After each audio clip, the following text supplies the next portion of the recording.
मध्यकालीन भारत। भारत पर अरबों का आक्रमण। मोहम्मद बिन कासिम के नेतृत्व में अरबों ने भारत पर पहला सफल आक्रमण।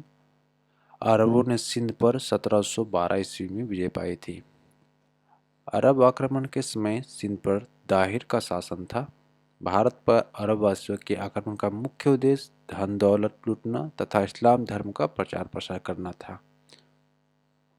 महमूद गजनवी 932 ईस्वी में अलप्तगिन नामक एक तुर्क सरदार गजनी साम्राज्य की स्थापना की, जिसकी राजधानी गजनी थी। अलप्तगिन की मृत्यु के पश्चात कुछ समय तक गजनी में पीरितिगिन ने शासन किया। इसी के शासनकाल 972 से 977 ईस्वी में सर्वप्रथम भारत पर आक्रमण किया गया। प्रथम तुर्क आक्रमण के समय पंजाब में शाही वंश का शासक जयपाल शासन कर रहा था। अलप्तगिन का गुलाम तथा दामाद सुबुक्तगिन 977 ईस्वी में गजनी की गद्दी पर बैठा। मोहम्मद गजनवी सुबुक्तगिन का पुत्र था, जिसका जन्म 1 नवंबर 971 ईस्वी में हुआ था। अपने पिता के काल में मोहम्मद गजनवी खुरासान का शासक था। मोहम्मद गजनवी 27 वर्ष की अवस्था में 998 ईस्वी में गद्दी पर बैठा। बगदाद का खलीफा अल-आदिर बिल्ला ने मोहम्मद गजनवी के पद को मान्यता प्रदान करते हुए उसे यमीन उद दौला तथा यमीन उल मिल्लाह की उपाधि दी। महमूद गजनवी ने भारत पर 17 बार आक्रमण किया। महमूद के भारतीय आक्रमण का वास्तविक उद्देश्य धन की प्राप्ति थी। महमूद गजनवी एक मूर्ति भंजक आक्रमणकारी था। महमूद गजनवी ने भारत पर प्रथम आक्रमण 1000 ईस्वी में किया था तथा पेशावर के कुछ भागों पर अधिकार करके वो अपने देश लौट गया। महमूद गजनवी ने 1001 ईस्वी में शाही राजा जयपाल के विरुद्ध आक्रमण किया था। इसमें जयपाल की पराजय हुई थी। मोहम्मद गजनवी का 1008 ईस्वी में नगरकोट के विरुद्ध हमले को मूर्तिवाद के विरुद्ध पहली महत्वपूर्ण जीत बताई जाती है। महमूद गजनवी ने थानेसर के चक्रस्वामिन की कांस्य निर्मित आदमकद प्रतिमा को गजनी भेजकर रंगभूमि में रखवाया। महमूद गजनवी का सबसे चर्चित आक्रमण 1025 ईस्वी में सोमनाथ मंदिर पर सौराष्ट्र पर हुआ था। इस मंदिर की लूट में उसे करीब 20 लाख दिनार की संपत्ति हाथ लगी।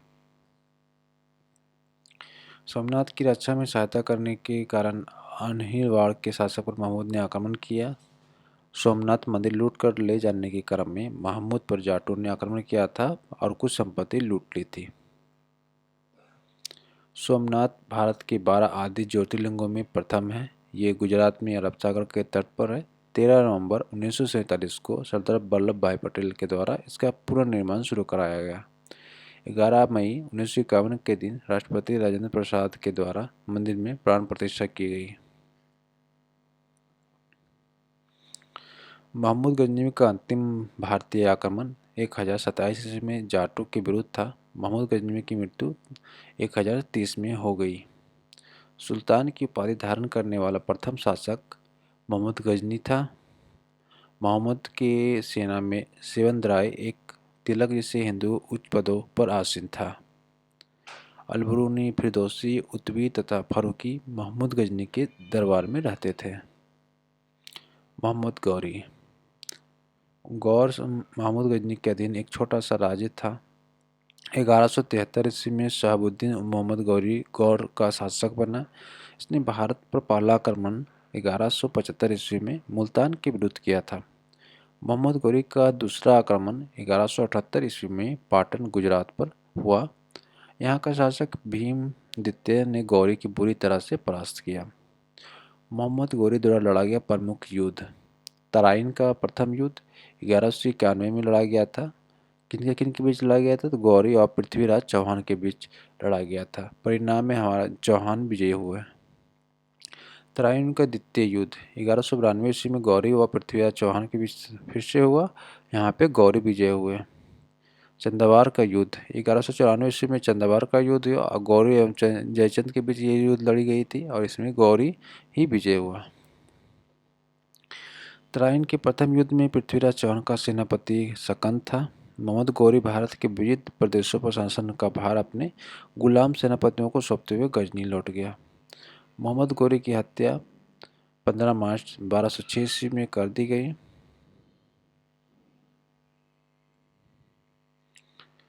गुलाम वंश की स्थापना 1206 ईस्वी में कुतुबुद्दीन ऐबक ने किया था। वो गौरी का गुलाम था। गुलामों को फारसी में बंदगा कहा जाता था तथा इन्हें सैनिक सेवा के लिए खरीदा जाता था।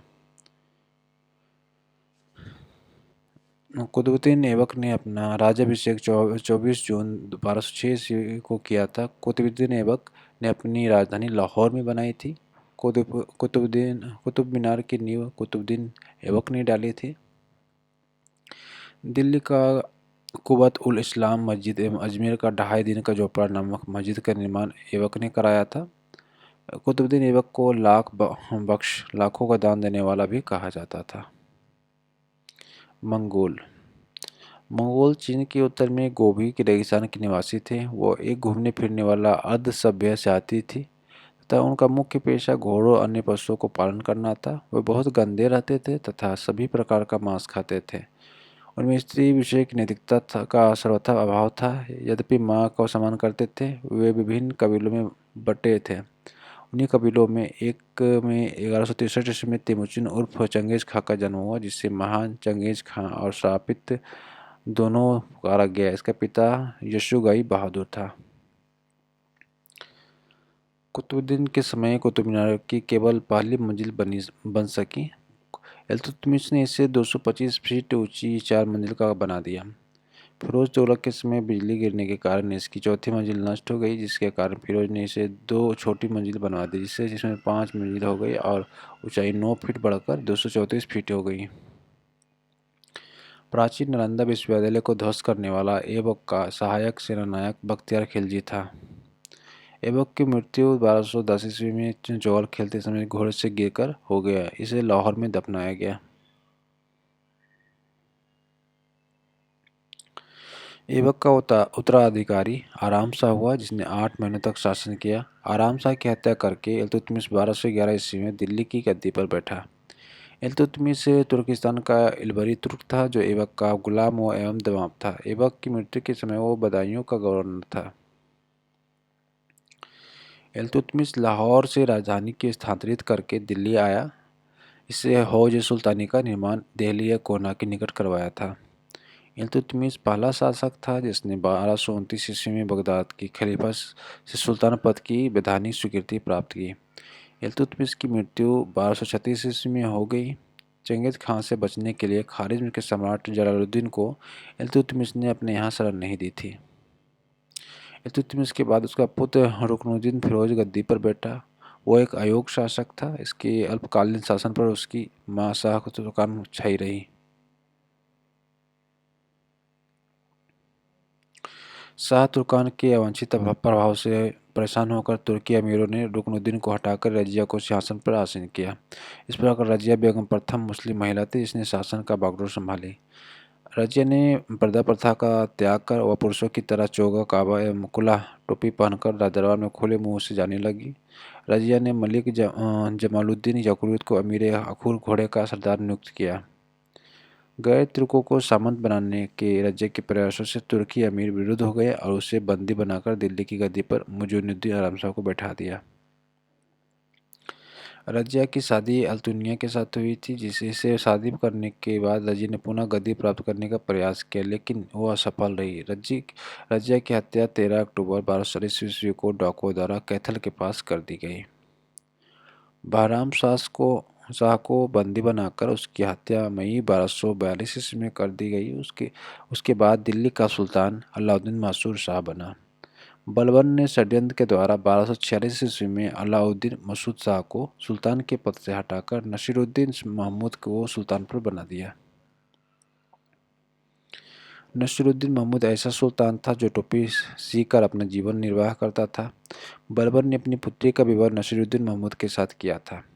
बलबन का वास्तविक नाम बहाउद्दीन था। वो इल्तुतमिश का गुलाम था। तुर्कान ने चेलगानी का विनाश बलबन ने किया था।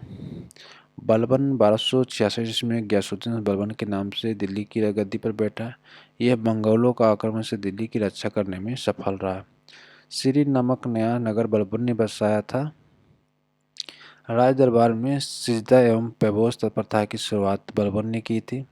बलबन ने फारसी रीति रिवाज पर आधारित नवरोज फारसी साल का पहला दिन उत्सव को प्रारंभ करवाया। अपने विरोधियों के प्रति बलबन ने कठोर लौ एवं रक्त की नीति अपनाई।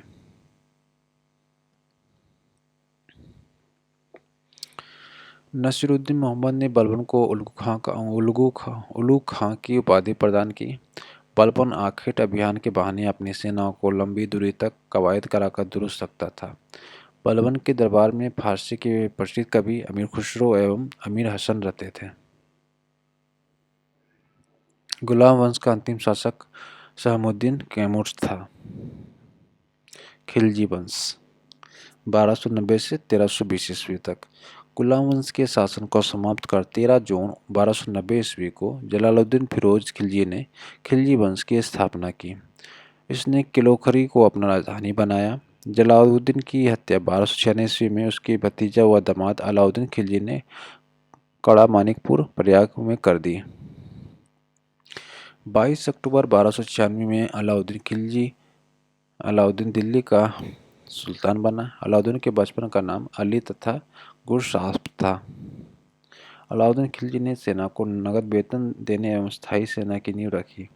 दिल्ली के शासकों में अलाउद्दीन खिलजी के पास सबसे विशाल स्थायी सेना थी। घोड़ा दांगने एवं सैनिकों का हुर्रियत लिखने की प्रथा की शुरुआत अलाउद्दीन खिलजी ने की। अलाउद्दीन ने भू राजस्व के दर को बढ़ाकर उपज आधा भाग कर दिया। इसमें खाम सलूट का धन में सुल्तान का हिस्सा 1 से 4 भाग इसमें व्यापारियों में बेईमानी रोकने के लिए कम तोलने वाले व्यक्ति के शरीर से मांस काट लेने का आदेश दिया। इसे अपने शासनकाल में मूल्य नियंत्रण प्रणाली की दृढ़ता से लागू किया। इसने खम्स लूट का धन में सुल्तान का हिस्सा 1/4 भाग के स्थान पर 3/4 कर दिया। दक्षिण भारत की विजय के लिए अलाउद्दीन ने मलिक काफूर को भेजा। जमायत खाना मस्जिद, अलाई दरवाजा, सिरी का किला व 1000 खंभा महल का निर्माण अलाउद्दीन ने करवाया था। अलाई दरवाजा को इस्लामी वास्तुकला का रत्न कहा जाता है। सिकंदर सानी की उपाधि से स्वयं को अलाउद्दीन खिलजी ने विभूषित किया। अलाउद्दीन ने मलिक याकूब को दीवान रियासत नियुक्त किया था। अलाउद्दीन द्वारा नियुक्त परवाना नवीश नामक अधिकारी वस्तुओं पर परमिट जारी करता था। शाहनाए मंडी यहाँ खाद्यान्नों की बिक्री हेतु लाया जाता था। सराय अदल यहाँ वस्त्र, शक्कर, जड़ी बूटी, मेवा, दीपक का तेल एवं अन्य निर्मित वस्तु बिकने के लिए लाई जाती थी। बाजार नियंत्रण करने के लिए अलाउद्दीन खिलजी द्वारा बनाए जाने वाले नवीन पद क्रमानुसार दीवान रियासत यह व्यापारियों पर नियंत्रण रखता था। ये बाजार नियंत्रण की पूरी व्यवस्था को संचालन करता था। शाहनाए मंडी प्रत्येक बाजार में बाजार का अधीक्षक होता था। बरीद बाजार के अंदर घूमकर बाजार की निरीक्षण करता था। मुनियान या गुप्तचर गुप्त सूचना प्राप्त करता था। अलाउद्दीन खिलजी की आर्थिक नीतियों को व्यापक जानकारी जियाउद्दीन बढ़ने की कृति तारीख फिरोजशाही से मिलती है। खजाइनुल फतू अमीर खुसरो रिहला इब्न बतूता एवं फतू हसल लातिन इसामी की कृति है। खजाइनुल फतू अमीर खुसरो रिहला इब्न बतूता एवं फुसला हसन इसामी की कृति है। मूल्य नियंत्रण को सफल बनाने में मुहतसिब, सेंसर एवं नाजिर नब्तुल अधिकारी को महत्वपूर्ण भूमिका थी। राजस्व सुधारों के अंतर्गत अलाउद्दीन ने सर्वप्रथम मिल्क इनाम एवं वक्फ के अंतर्गत दी गई भूमि को वापस लेकर उसे खालसा भूमि में बदल दिया। अलाउद्दीन खिलजी के द्वारा लगाए जाने के नवीन कर चराई कर दुधारू पशुओं पर लगाया जाता था। गढ़ी कर घरों एवं झोपड़ियों पर लगाया जाता था। अलाउद्दीन खिलजी के शासन में 1297 से 1306 ईस्वी तक मंगोलों के 6 आक्रमण हुए। प्रथम आक्रमण 1297 में कादर खां के नेतृत्व में, दूसरा आक्रमण 1298 में सल्ती के नेतृत्व में, तीसरा आक्रमण 1299 में कुतलुग ख्वाजा के नेतृत्व में, चौथा आक्रमण 1303 ईस्वी में तारगी के नेतृत्व में, पांचवा आक्रमण 1305 ईस्वी में अली बेग तथा ततार के नेतृत्व में, छठा आक्रमण 1306 ईस्वी में कबक एवं इकबाल मंद के नेतृत्व में हुआ था। अलाउद्दीन खिलजी की मृत्यु 5 जनवरी 1316 ईस्वी को हो गई। कुतुबुद्दीन मुबारक खिलजी 1316 ईस्वी को दिल्ली के सिंहासन पर बैठा। इसे नग्न स्त्री या पुरुष का संगत पसंद थी। मुबारक खिलजी कभी कभी राजदरबार में स्त्रियों का वस्त्र पहनकर आ जाता था। बर्नी के अनुसार मुबारक कभी कभी नग्न होकर दरवाजे के बीच दौड़ा करता था। मुबारक खान ने खलीफा की उपाधि धारण की थी। मुबारक के वजीर खुसरो खान ने 15 अप्रैल 1320 ईस्वी को इसकी हत्या कर दी और स्वयं दिल्ली के सिंहासन पर बैठ गया। खुसरो खान ने पैगंबर के सेनापति की उपाधि धारण की। तुगलक वंश 5 सितंबर 1320 ईस्वी को खुसरो खां को पराजित कर गाजी मलिक या तुगलक गाजी गयासुद्दीन तुगलक के नाम से 8 सितंबर 1320 ईस्वी को दिल्ली के सिंहासन पर बैठा। गयासुद्दीन ने अलाउद्दीन के समय में लिए गए अमीरों की भूमि को पुनः लौटा दिया। इसने सिंचाई के लिए कुएं एवं नहरों का निर्माण करवाया। संभवतः नहरों का निर्माण करने वाला गयासुद्दीन प्रथम शासक था। गयासुद्दीन तुगलक ने दिल्ली के समीप स्थित पहाड़ियों पर तुगलकाबाद नाम का एक नया नगर स्थापित किया। रोमन शैली से निर्मित इस नगर में एक दुर्ग का निर्माण भी हुआ। इस दुर्ग में 56 कोट के नाम से भी जाना जाता था। गयासुद्दीन तुगलक की मृत्यु 1325 ईस्वी में बंगाल के अभियान से लौटते समय जूना खान द्वारा निर्मित लकड़ी के महल में दबकर हो गई। गयासुद्दीन ने बाद में उलूग खां या जूना खां मोहम्मद बिन तुगलक के नाम से 1325 ईस्वी में दिल्ली के सिंहासन पर बैठा। मध्यकालीन सभी सुल्तानों में मोहम्मद तुगलक सर्वाधिक शिक्षित एवं विद्वान एवं योग्य व्यक्ति थे। मध्यकालीन सभी सुल्तानों में मोहम्मद तुगलक सर्वाधिक शिक्षित विद्वान एवं योग्य व्यक्ति थे। मोहम्मद बिन तुगलक को अपनी सनक भरी योजनाओं, क्रूर कृत्यों एवं दूसरे के सुख दुख के प्रति अपेक्षा भाव रखने के कारण स्वप्नशील, पागल एवं रक्त पिपासु कहा गया है।